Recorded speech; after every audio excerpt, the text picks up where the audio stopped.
no puede prestar su colaboración al cumplimiento de los contratos o de otras manifestaciones de la voluntad, como los pactos de familia o los testamentos, con independencia de su contenido y su finalidad.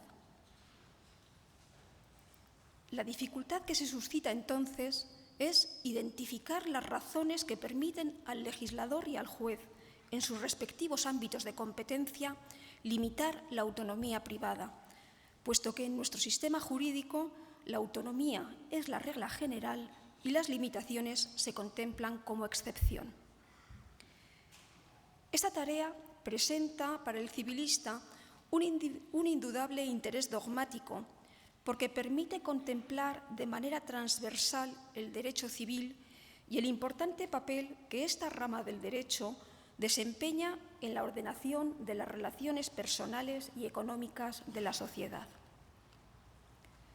El análisis del fundamento, ámbito y límites de la autonomía privada es relevante también desde el punto de vista práctico, porque permite ofrecer respuesta a las preguntas acerca de lo que pueden y no pueden hacer los particulares en su ámbito privado.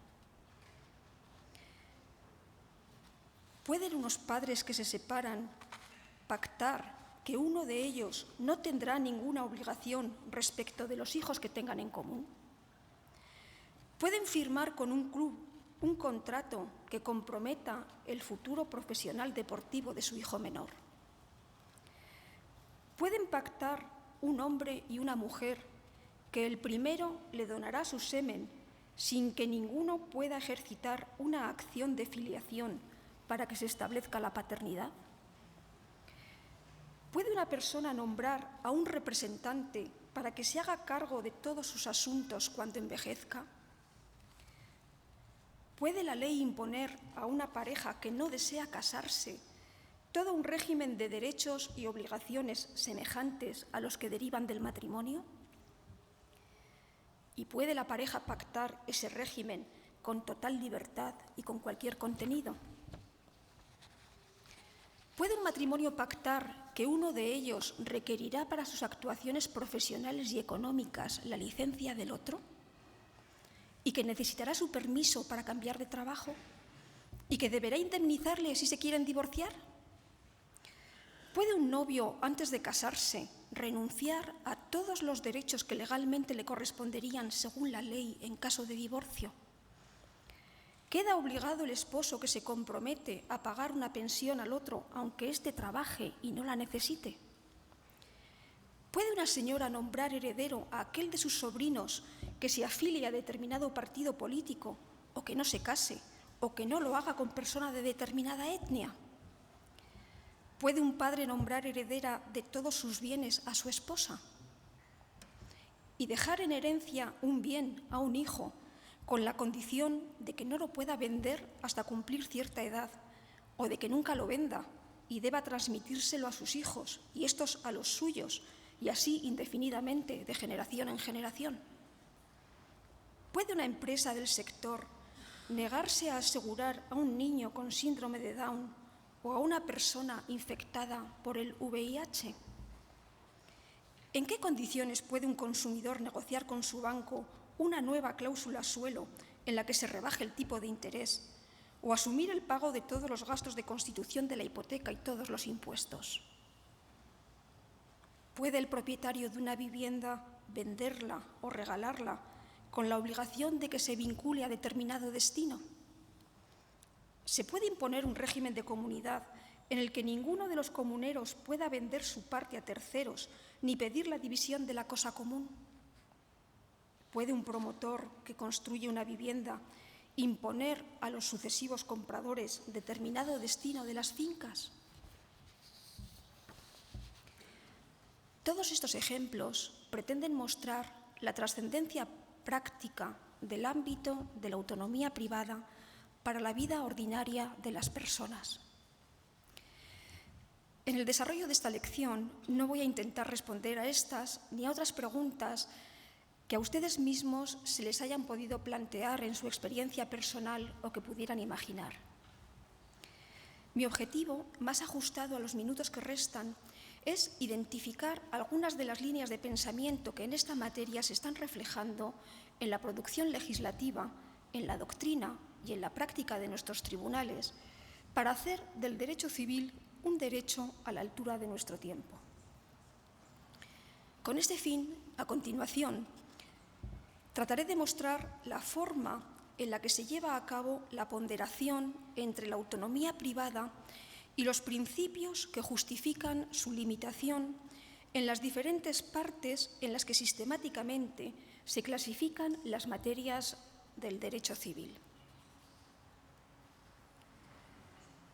En primer lugar, en el derecho de la persona es precisa una actualización que supere la estrecha visión de un código decimonónico que contempla a la persona como mera percha de la que se cuelgan derechos subjetivos, sobre todo de carácter patrimonial. Se trata de construir un derecho que tenga en cuenta a la persona en sí misma, con sus atributos físicos y morales. La autonomía privada se ve muy restringida en este ámbito, precisamente por los caracteres propios de los derechos fundamentales, que se conciben como innatos, intransmisibles, irrenunciables e imprescriptibles. Ahora bien, las convicciones sociales admiten la limitación de estos derechos siempre que exista una justificación razonable para ello y la limitación sea proporcionada al objetivo que se persigue. Basta pensar en cláusulas de exclusividad en contratos de distribución, en las cláusulas de no competencia o en la asunción del compromiso de residencia en determinado lugar por razones laborales. También se tolera una cierta patrimonialización, por ejemplo, mediante la explotación económica de los derechos de imagen. Y es evidente que el desarrollo de la creación de órganos a través de la biotecnología pasa por su incorporación al derecho de la contratación. En este ámbito existe un consenso reflejado en convenios internacionales sobre algunos límites infranqueables a la autonomía privada. Por ejemplo, la prohibición del tráfico de órganos es una exigencia del respeto a la dignidad humana que conlleva la exclusión de toda posible comercialización. El pago por células, tejidos y órganos transmite la idea de que algunas personas carecen de dignidad, de que son meros objetos que los demás pueden utilizar. Pero no existe consenso, en cambio, sobre otros contratos que tienen que ver con la propia persona y su dignidad, en particular sobre los que se dirigen a llevar a la práctica una gestación por sustitución. En España, el contrato es nulo, pero la diversidad de legislaciones ha favorecido el turismo a países en los que es legal y ha planteado en nuestro país el problema jurídico del tratamiento que debe darse a la filiación del niño nacido. El derecho de la persona, además, debe dirigirse a promover una igualdad sustancial mediante la remoción de los obstáculos a que se enfrentan las personas por razón de sus cualidades y, en particular, de su discapacidad. En este sentido, es especialmente relevante el impacto de la Convención de Naciones Unidas, que impone el máximo respeto a la voluntad de la persona como exigencia del reconocimiento de su dignidad. Cuando la persona no está en condiciones de decidir por sí, ni siquiera con el apoyo de familiares o de otras personas de su entorno, se impone el respeto a la voluntad que haya podido manifestar con anterioridad. Esto es posible mediante el desarrollo de instituciones jurídicas como la llamada autotutela, que permite designar a la persona que quiero que se nombre como mi tutora si en un futuro así lo necesito, o mediante los llamados poderes preventivos, que permiten encomendar a una persona de confianza que se haga cargo de mis asuntos cuando por razón de edad ya no pueda hacerlo por mí misma. Las transformaciones sociales han provocado que la autonomía privada se introduzca como regla en ámbitos hasta hace poco impensables, como la organización de las relaciones familiares. La razón se encuentra en el reconocimiento del pluralismo como valor esencial de la Constitución y, consiguientemente, la admisión de diferentes modelos de familia. Con todo, la Constitución protege a la familia y al Estado no le resulta indiferente el contenido con que se ejerza la autonomía en este ámbito. La familia cumple una importante función social de crianza de los hijos y de asistencia entre sus miembros. Así se justifica la introducción de normas imperativas que reflejan criterios éticos y de solidaridad familiar. Basta pensar en la regulación del derecho de alimentos exigible entre parientes cuando uno de ellos se encuentra en situación de necesidad sin su culpa, lo que permite desplazar la puesta en marcha de prestaciones sociales. La Constitución, además, proclama otros principios esenciales que deben ser tenidos en cuenta para negar la validez de los pactos contrarios a la igualdad del hombre y la mujer, a la igualdad entre todos los hijos y a la efectividad de sus derechos fundamentales. La exigencia de estos principios se manifiesta de manera muy diferente en las relaciones verticales y en las relaciones horizontales. En las relaciones verticales entre padres e hijos, el principio del interés superior del menor, proclamado por convenios internacionales y por nuestro derecho interno, es el criterio decisivo para la solución de muchos conflictos familiares y permite al juez controlar, incluso de oficio, lo acordado por los padres. Así, para decidir el sistema de guarda, si se adopta o no la custodia compartida, a quién se atribuye el uso de la vivienda cuando los progenitores dejan de vivir juntos, o si se fijan visitas a favor de los abuelos, aunque haya mala relación con los propios hijos. En cambio, en las relaciones horizontales, entre los miembros de la pareja, se presume la igualdad y por eso se reconoce con gran amplitud la validez de los acuerdos que puedan alcanzar. Para las parejas no casadas, incluso, el pacto es la vía natural de la regulación de sus relaciones personales y patrimoniales, puesto que el Tribunal Constitucional ha entendido que la imposición de un régimen legal a quienes voluntariamente no han querido contraer matrimonio supone una vulneración del libre desarrollo de su personalidad. Cuestión diferente es el reconocimiento de efectos de carácter público, como beneficios sociales o pensiones de viudedad a favor de los miembros de una pareja, que por razones de no discriminación vienen exigidos por el propio Tribunal Constitucional, el Tribunal de Justicia de la Unión Europea y por el Tribunal Europeo de Derechos Humanos. La ley también permite que los esposos pacten voluntariamente derechos y obligaciones, tanto antes de casarse como durante el matrimonio, en especial cuando se produce una crisis matrimonial. El posible contenido de estos pactos es muy amplio y los tribunales respaldan su eficacia siempre que se hayan alcanzado libremente. En la práctica de los tribunales se discute sobre todo la validez de renuncias anticipadas a una pensión o al uso de la vivienda familiar. Hay otros pactos que deben mirarse con cautela. Por ejemplo, imponer la obligación de indemnizar en caso de separación puede llevar, según las circunstancias económicas, a privar de la posibilidad de poner fin a una relación, o vincular la atribución de la guarda de los hijos a la práctica de determinada creencia, o a no volver a casarse o a vivir en determinado lugar, puede condicionar de manera injustificada el libre ejercicio de los derechos fundamentales. Otra cosa es que estos factores puedan propiciar un cambio en las medidas acordadas inicialmente cuando afecten de manera negativa al interés del menor.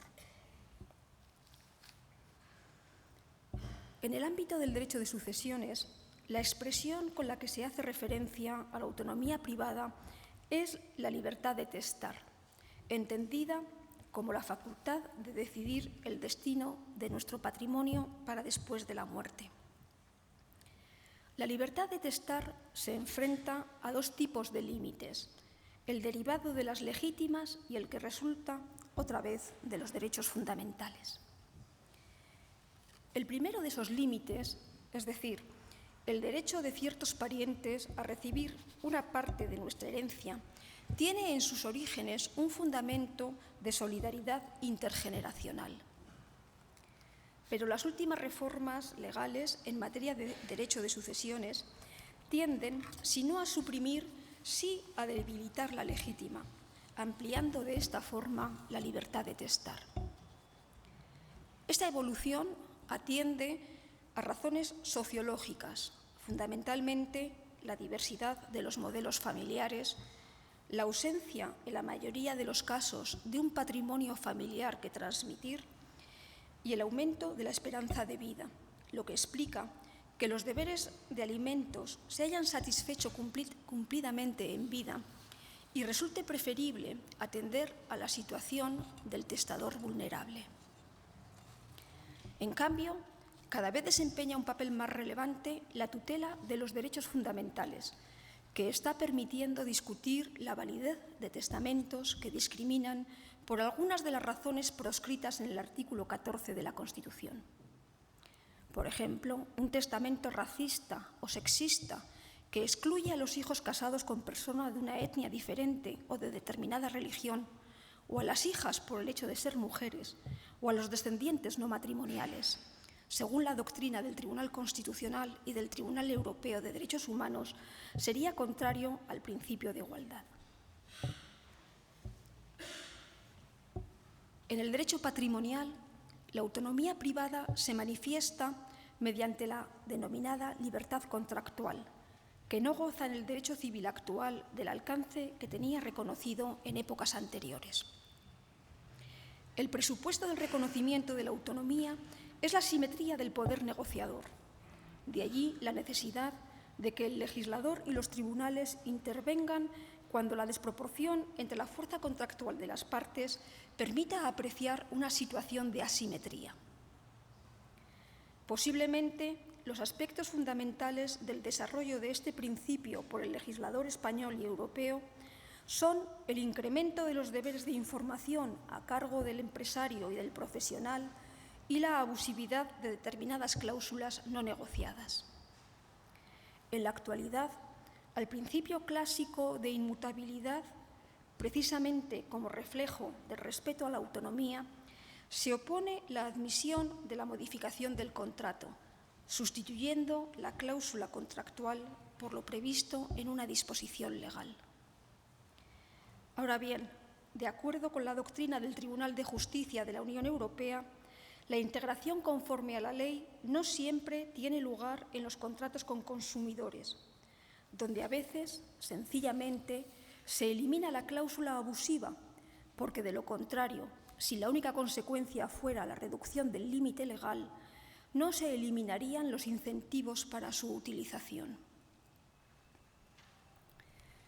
Las consideraciones morales han influido históricamente en el tratamiento legal de algunos contratos, como los de juego o en la prohibición de la usura, con planteamientos similares en la evolución del derecho en diferentes sistemas jurídicos que responden a una misma tradición.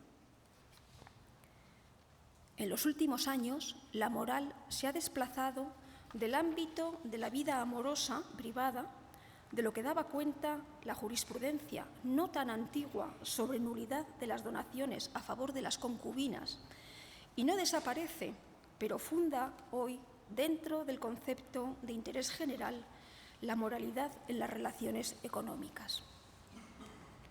De este modo, se protege a la sociedad de la corrupción y se trata de evitar el aprovechamiento de situaciones de prevalencia para obtener un beneficio exorbitante sin que existan razones que lo justifiquen.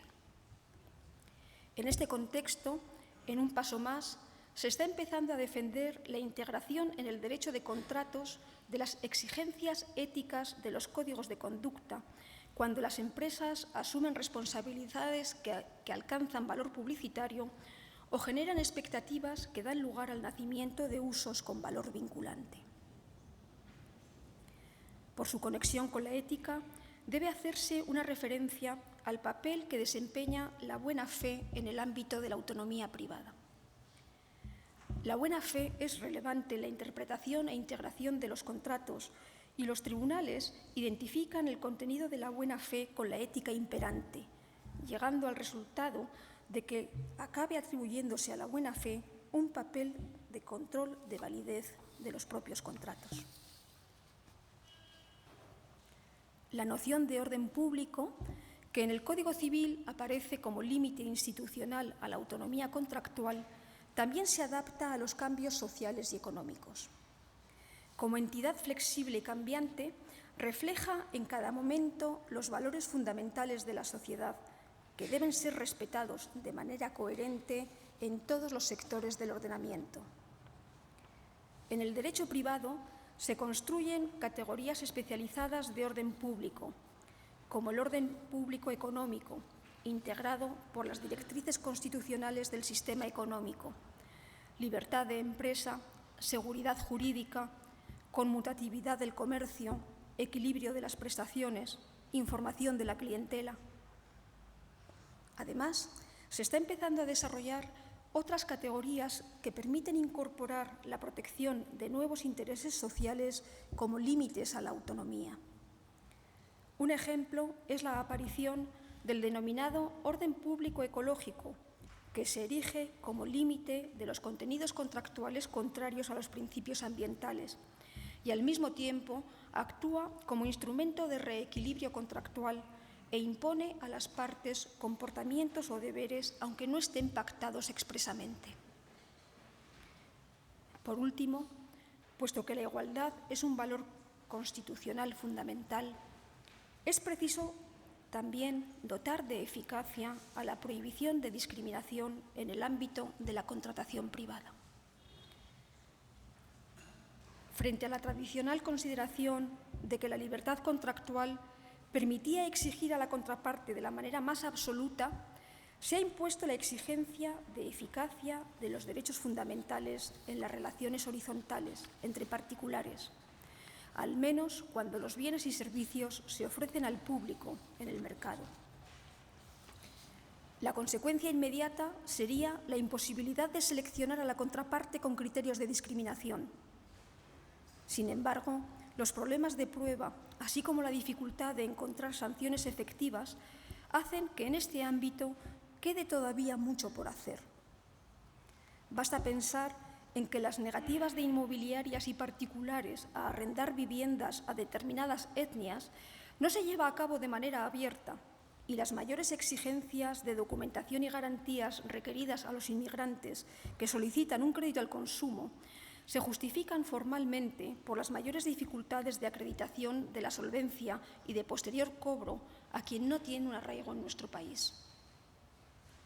Existe la sanción penal de las conductas discriminatorias y en el derecho privado, desde el año 2007, se establece la nulidad por discriminación de los actos que constituyan discriminación por razón de sexo.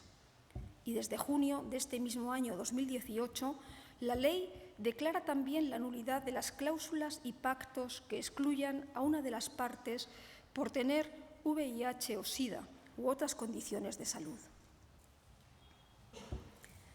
Todo lo expuesto muestra cómo las fronteras de la autonomía privada reflejan los planteamientos sociales, culturales y políticos.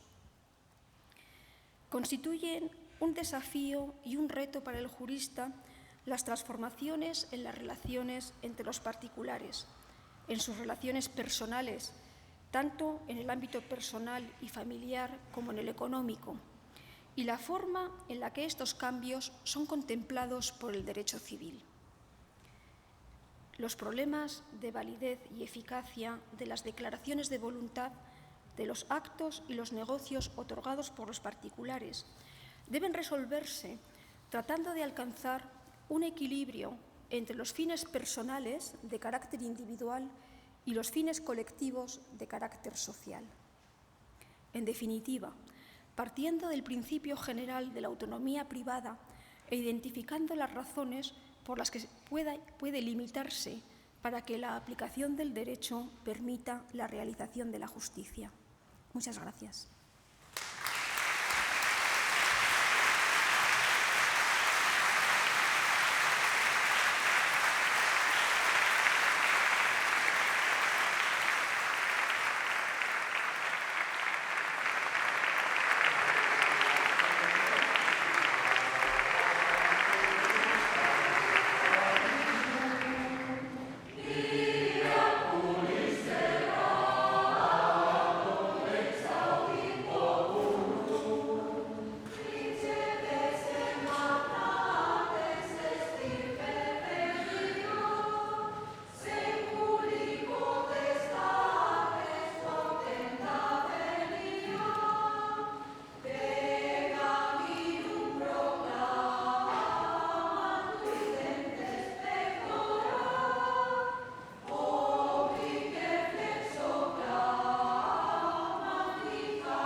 Muchas gracias, profesora Parra, por la magnífica lección que luego comentaré, por el esfuerzo que ha realizado a pesar de su maltrecha garganta, que además nos ha permitido poner a prueba nuestro nuevo sistema de sonido de esta sala Paraninfo.